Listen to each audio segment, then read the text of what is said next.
मंगलमय मंगल करण वीतराग विज्ञान नमो ताहि जाते भये अरहंतादि महा जो विद्यादि सागर सुधी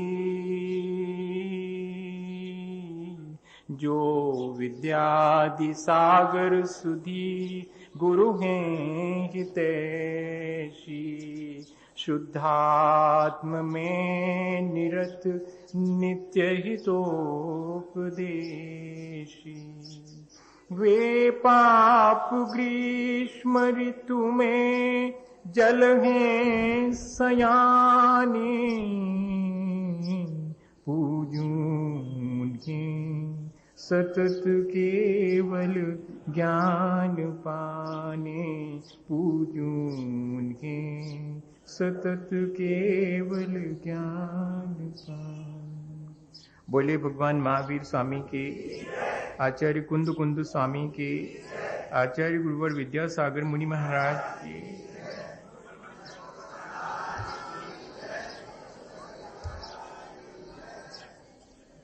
हम सभी लोगों ने पिछले दिनों अपने जीवन को अच्छा बनाने के बहुत सारे विचारों में एक विचार रोज शामिल करने का मन बनाया है और उसी प्रक्रिया में हमने पिछले दिनों मंदिर और मूर्ति और मंदिर और मूर्ति के माध्यम से होने वाले जो भी अनुष्ठान हैं, क्या वे सब भी हमारे जीवन को अच्छा बना सकते हैं, इस बारे में विचार किया था। मंदिर की अपनी कोड लैंग्वेज है, मंदिर एनर्जी के रिजर्वायर्स हैं, मंदिर का जो गर्भगृह है उसकी हवा एनर्जी को ट्रांसफॉर्म करती है, मंदिर वॉल्यूम रिजोनेटर है, वॉल्यूम को रिजोनेट करते हैं, उसको अनुनादित कर देते हैं, एम्पलीफाई कर देते हैं और इस तरह पूरा मंदिर ध्वन्यात्मक हो जाता है। और उसकी ध्वनि मजा यह है कि हमें एक्साइट नहीं करती, ना हमें डिप्रेस करती है, बल्कि वो ध्वनि हमें निरंतर स्थिर, अकंप और शांत बनाती जाती है।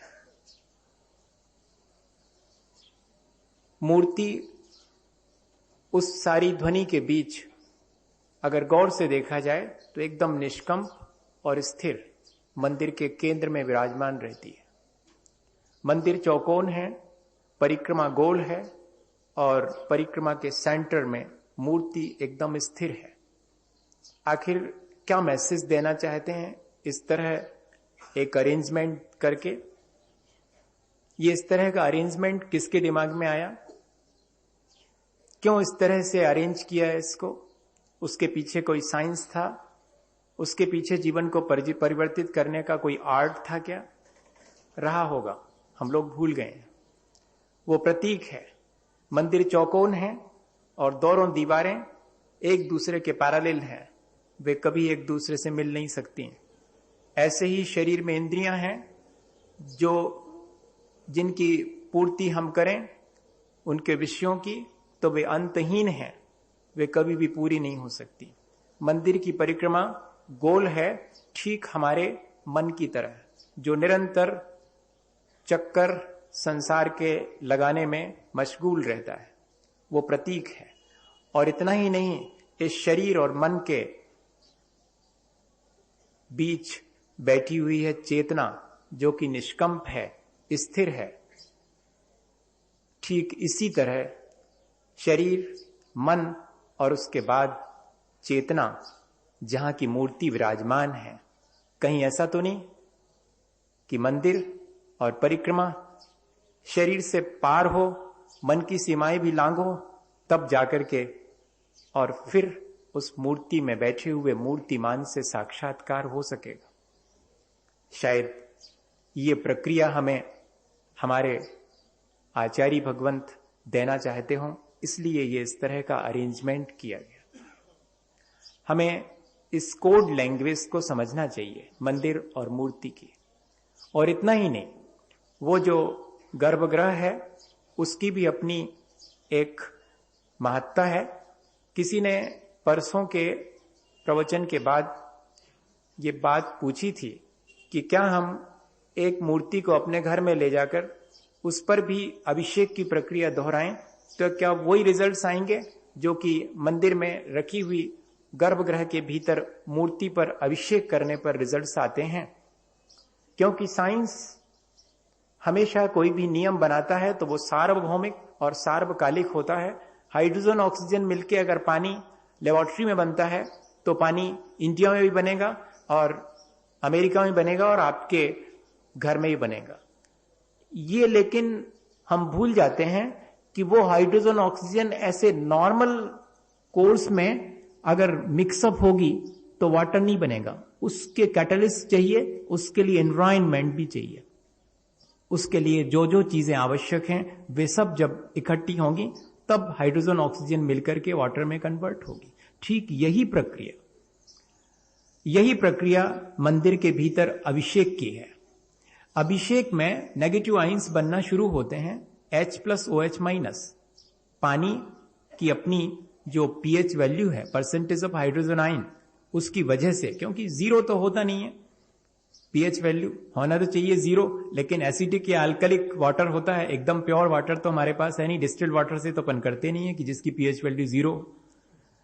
तो इस वजह से जो है कंडक्टिविटी बढ़ती जाती है, कंडेंसिटी बढ़ती चली जाती, विद्युत चालकता और रेजिस्टेंस कम होती है, तो आयनाइजेशन होना शुरू होता है। और वो आयंस कब बनते हैं ये ध्यान में रखें, जब ह्यूमिडिटी होती है। और ह्यूमिडिटी के लिए दो चीजें रखी गई हैं, दीपक जलाया गया है और चंदन की गंध रखी गई। लोभान की गंध ह्यूमिडिटी को खत्म कर देगी, इसलिए वो मस्जिद में चल सकती, मंदिर में नहीं चल सकती। गंध का अपना एक साइंस है। चंदन की गंध और साथ में दीपक की रोशनी, अगर आपको आयनाइजेशन करना है तो ये दो चीजें उस जगह होनी जरूरी है। अगर आपने ट्यूबलाइट और लट्टू की रोशनी करी है तो आयनाइजेशन नहीं होगा। ये इस तरह की जब हम सिचुएशन क्रिएट करेंगे तभी आयनाइजेशन होगा। और इतना ही नहीं, जहां पर हमारी श्रद्धा और भावनाएं पवित्र होंगी, वो चीज अब खत्म हो गई। थ्योरी ऑफ रिलेटिविटी से भी आगे आ गई है क्वांटम मैकेनिज्म। और क्वांटम मैकेनिज्म में प्रिंसिपल ऑफ अनसर्टेनिटी, ये सिद्धांत डेवलप हो गया है। एक कांच का गिलास चाहे इंडिया में किसी के हाथ से गिरे या विदेश में, अभी तक का नियम यह था कि उसके कितने टुकड़े होना है और कौन सा टुकड़ा किस डायरेक्शन में जाना है, ये सब तय है, रिलेटिव है। लेकिन अब उनका कहना है कि इतने से काम नहीं चलेगा, किसके हाथ से गिरा है और किस वातावरण में गिरा है, इस पे भी डिपेंड करता है उसका टूटना और उसका बिखरना और अलग अलग डायरेक्शंस में जाना। ये धीरे धीरे करके साइंस उस तरफ बढ़ रहा है, जो अभी तक मटेरियल के बारे में जानता था, अब नॉन मटेरियल के बारे में बढ़ रहा है, चेतना की तरफ बढ़ रहा है।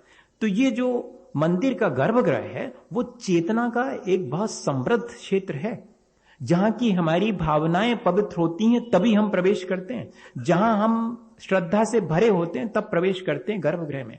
इसलिए वो गर्भगृह सिर्फ एनर्जी का रिसोर्स नहीं है, वो श्रद्धा का भी एक बहुत महत्वपूर्ण क्षेत्र है, वो भावनाओं की पवित्रता का। और इसके लिए अगर हम चाहें तो थोड़ा सा किलियन फोटोग्राफी समझ लें।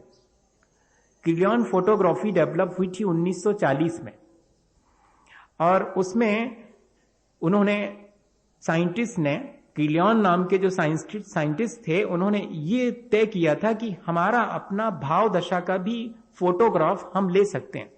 किस व्यक्ति की कैसी मानसिकता है ये फोटोग्राफ से मालूम पड़ जाएगी। हमारे बाहर का फोटोग्राफ तो फोटोग्राफर लेता है, लेकिन क्लियॉन फोटोग्राफी हमारे भीतर का, ध्यान रखिए वो एक्सरे नहीं है। एक्सरे हमारे भीतर का फोटो ले लेता है, लेकिन वो एक्सरे से डिफरेंट चीज है क्लियॉन फोटोग्राफी, जिसमें कि हमारा ऑरा, इलेक्ट्रोडायनेमिक फील्ड जिसको कहते हैं, जो हर एक व्यक्ति की अपनी चेतना का परिचय देता है, वो उसमें फोटोग्राफ आता है। मंदिर के भीतर खड़े होकर के जिस तरह की आपकी चेतना की धारा होगी वो मालूम पड़ जाएगी, और बिल्कुल हटकर के चेतना की धारा होती है। जैसे ही मंदिर में हम प्रवेश करते हो, फिर हमारा कोई क्लियॉन फोटोग्राफी से फोटोग्राफ लिया जाए तो हमारी चेतना का जो ऑरा है वो बिल्कुल परिवर्तित हो जाता है। अगर जिगजैग है तो समझिएगा आदमी बहुत कंपित है, वाइब्रेशन उसके भीतर है, और अगर ब्लैकिश है तो समझिएगा कि बहुत गंदा सोच उसके भीतर है, और अगर ऑरा लाइटेड है, येलोइश है, ब्लूइश है, तो मालूम पड़ता है कि बहुत शांत और धर्म से भरा हुआ, श्रद्धा से भरा हुआ व्यक्ति है, और एकदम ऑरा जो है चारों तरफ और बहुत व्यवस्थित होगा, जिगजैग नहीं होगा। तब उन्होंने ये प्रयोग किए कि गर्भगृह के भीतर मंदिर में भगवान का अभिषेक करने जो व्यक्ति जा रहा है उसका अपना ऑरा, और मंदिर से बाहर, दोनों में बहुत डिफरेंस है। इसके मायने हैं कि एक ऐसी जगह ये अनुष्ठान होगा जहां की हमारा इलेक्ट्रोडायनेमिक फील्ड भी चेंज हो जाता है।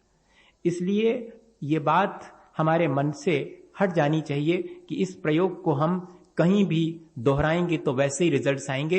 रिजल्ट्स आ सकते हैं, लेकिन आपने अगर वातावरण वैसा दिया है तो रिजल्ट आएंगे, आपने मानसिकता बनाई है वैसी तो रिजल्ट्स आएंगे। स्टोन की मूर्ति पर कितना भी अभिषेक करेंगे वो रिजल्ट्स नहीं आएंगे जो कि मेटल पर आते हैं। ये सारी चीजें, और बहुत सरल भाषा में समझना हो तो जो चीज हम किचन में करते हैं वो लेट बाथ में नहीं कर सकते। आया आपके समझ में? बहुत अच्छे समझ में आ जाएगा, है कि नहीं? जो अपन किचन में खाना खाते हैं वो और कहीं बैठ के खा सकते हैं क्या? कितना महत्व है क्षेत्र का। इसलिए हमारे मन में अगर ऐसी बात आती है कि क्या हम उसी प्रक्रिया को कहीं भी दोहराएंगे तो क्या वो वैसे ही संपन्न होगी? नहीं हो सकती, अगर उसके लिए हमने एक क्षेत्र नहीं दिया है। टाइमिंग्स वो भी एक फैक्टर है, किस टाइम पर किया जाना चाहिए। अलग अलग टाइम्स में अलग अलग इफेक्ट्स आएंगे, अलग अलग रिजल्ट्स आएंगे। किस तरह का व्यक्ति है ये द्रव्य, और किस तरह की भावना है ये भाव। द्रव्य, क्षेत्र, काल और भाव चारों जब योग्य होंगे तभी अभिषेक से जो रिजल्ट्स आना चाहिए वो रिजल्ट्स आएंगे, नहीं तो आधे अधूरे आएंगे या कि बिल्कुल भी नहीं आएंगे। ऐसा साइंस था अभिषेक का। हमारे मन में ऐसा लगता है कि अभिषेक तो मूर्ति अशुद्ध हो जाती है, मूर्ति पे धूल जम जाती है, उसको पोंछने के लिए करते होंगे। कुछ समय यही तेजी से फैला कि मूर्ति पर जमने वाली धूल इत्यादि को हटाने के लिए अभिषेक करते हैं। अभिषेक करना कोई अनिवार्य नहीं है, वो पूजन का कोई अंग नहीं है। ये प्रचारित हुआ, लेकिन हमें विचार करना चाहिए। उसी बीच जबकि एक तरफ लोग ऐसा कह रहे हैं, दूसरे तरफ तमिलनाडु की बहनें पैरासाइकोलॉजी वाली, और वो ये प्रयोग कर रही हैं कि वाह कितनी बढ़िया प्रक्रिया, इन्होंने ये कितनी साइंटिफिक प्रक्रिया रखी है अभिषेक की प्रक्रिया। और नंदीश्वर इत्यादि जिनालयों में तो जहां कृत्रिम प्रतिमाएं हैं वहां क्या धूल धक्कड़ है, वहां तो कुछ भी नहीं है, तो वहां तो अभिषेक होने नहीं चाहिए फिर, लेकिन वहां निरंतर अभिषेक होता रहता है। इसके मायने हैं अभिषेक की प्रक्रिया धूल धवास हटाने के लिए नहीं है। अभिषेक की क्रिया तो अपने मन के राग द्वेष की मलिनता को हटाने के लिए, अपने को परम पद में अभिषिक्त करने के लिए भगवान के ऊपर जल की धारा छोड़ रहे हैं। बोलिए, बताइए।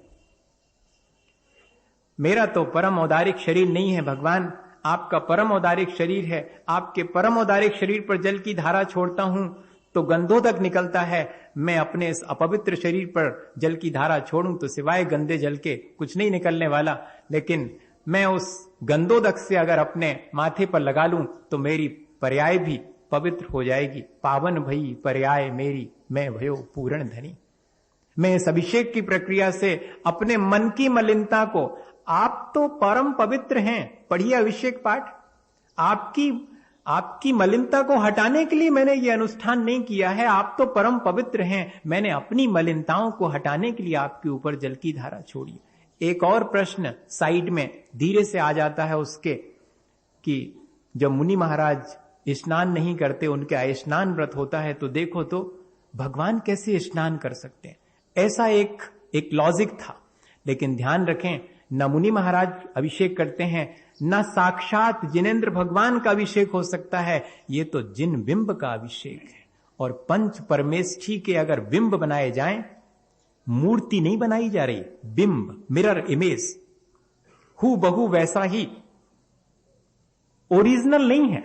लेकिन पंच परमेष्ठी की अगर बिंब बनाए जाएं और उनकी प्रतिष्ठा हो जाए, तब उनके ऊपर जल की धारा छोड़ना यह निषिद्ध नहीं है। मुनि महाराज के ऊपर जल की धारा नहीं छोड़ी जाएगी, और साक्षात समोशरण में विराजे हुए जिनेंद्र भगवान के ऊपर भी जल की धारा नहीं छोड़ी जाएगी।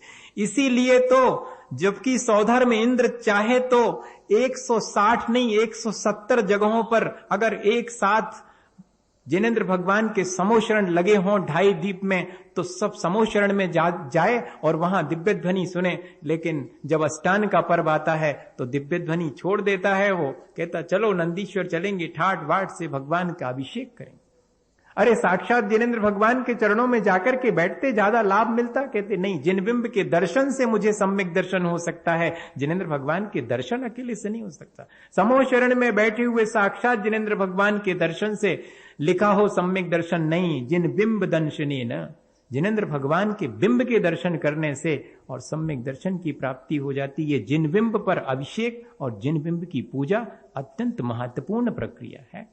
हमारे हाथ में ये बहुत बड़े आध्यात्मिक प्रयोग हैं अपने जीवन को बहुत ऊंचा उठाने के लिए, इसलिए हम इनका लाभ लें। हमने पिछले दिनों इसीलिए इस विचार को अपने मन में बनाया है कि हम समझ लें कि हम जो कुछ कर रहे हैं उसमें हमें कितना और परिवर्तन करके उसके पॉजिटिव इफेक्ट्स ज्यादा से ज्यादा लेना चाहिए। ये हमने सोच करके इस प्रक्रिया को समझा है, हम इसके लाभ लेंगे। ये हम विचार करें कि हमें कैसे लाभ लेना है, और वर्ष में एक बार लेना है, महीने में एक बार लेना है, 15 दिन में एक बार लेना है, या रोज रोज ऐसा लाभ लेना है, ये हमारे ऊपर निर्भर करता है। लेकिन हम चाहें तो फ्री हैं हम, कि जिस दिन भी हम चाहें इस प्रयोग को दोहरा सकते हैं भगवान के सम्मुख जाकर के, और जो प्रक्रिया है उस अभिषेक की प्रक्रिया से अपने जीवन को लाभान्वित कर सकते हैं।